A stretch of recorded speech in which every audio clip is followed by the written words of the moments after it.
Housley, who's down in Key Largo in the thick of the storm surge there, is expected to hit. Adam, conditions have changed just in the last 58 minutes or so since we last saw you. Yeah, the winds are picking up even more and more here, and if the sound comes back here while we're talking, Harris, I'll stick my microphone up so you can hear it. It's that jet engine sound. I've heard it in other hurricanes. Hurricane Ivan's the one I heard it the loudest in back in 2004, which I believe was a Cat 3 or 4 when it hit Pensacola. It was a massive storm as well, but nothing like this. We went out for a drive since we saw you last too, Harris. It's still safe enough to do that. We drove in our car not far from where we were earlier this afternoon, and the storm surge has already started on the other side of the island. It's only a mile wide or so at the most where we are. Storm surge is already up about 3 feet there. We couldn't even get back to where our location was at before. So we can see that water lapping, and as I stood there, you could see it start coming a little bit and creeping more and more towards the center of the island.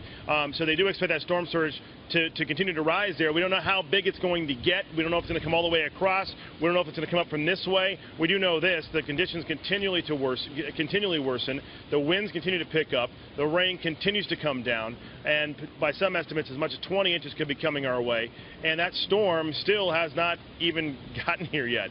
You know, as we're talking about it, it's just been pounding us.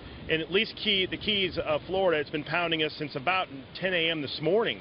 So more than 12 hours, we've had wind gusts that gradually got worse. And since probably about 3 or 4 this afternoon, it's been consistently 40 miles an hour most parts of the Keys. So it's been battering so far, and we only have more coming this way, Harris. All right. It absolutely scares me that you've been driving around. Please don't do that again, because you don't know which way the water is going to come from. No, Harris, just so you know, you got to understand, we're not going to put ourselves in harm's way. Our crew's all done this before.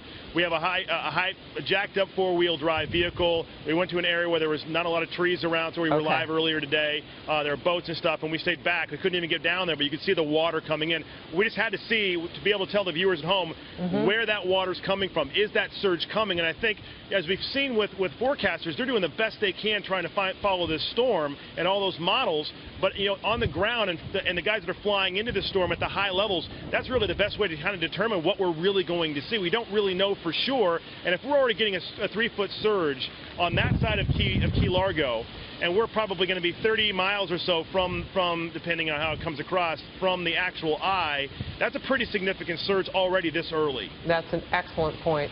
Adam, we will come back for certain to check in with you, because where you are, where the first hurricane force winds determined that this was in fact a hurricane aimed right for Florida, and it has arrived in the Keys. Thank you very much, Adam. Stay safe.